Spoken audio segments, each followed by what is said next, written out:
Internal party meeting है। हम लोग अपना पार्टी को स्ट्रेंथन करने के लिए और अच्छे तरीके से मजबूत करने के लिए हम लोग का इंटरनल पार्टी मीटिंग है। ये त्रिपुरा मोर्चा गांव-गांव जाकर अपने संगठन को स्ट्रॉन्ग करेगा और हमारा आने वाले दिन में जो ग्रेटर त्रिपुरा लैंड का मूवमेंट है उसको और स्ट्रॉन्ग करेंगे। जो लोग हमें जैसे भी अपोज करें, हम लोग गांव-गांव जाकर अपने लोगों को समझाएंगे कि हमारा आंदोलन किसी के खिलाफ नहीं है, अपने संविधान के अधिकार के पक्ष में। Well, he said that most of you are also trying to attack Delhi from the same way.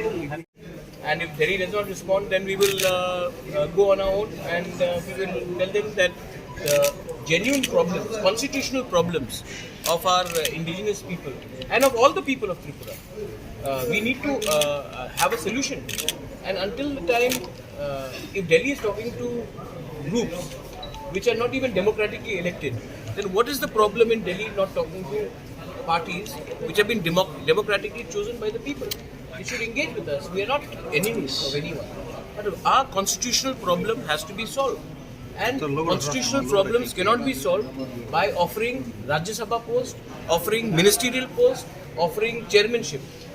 Constitutional problem has to be solved for the 13 lakh Tiprasas and 15 lakh people who are living in the EDC area. We want constitutional solution for the people, not political rehabilitation of 2 or 3 or 4 leaders. Some of the opposition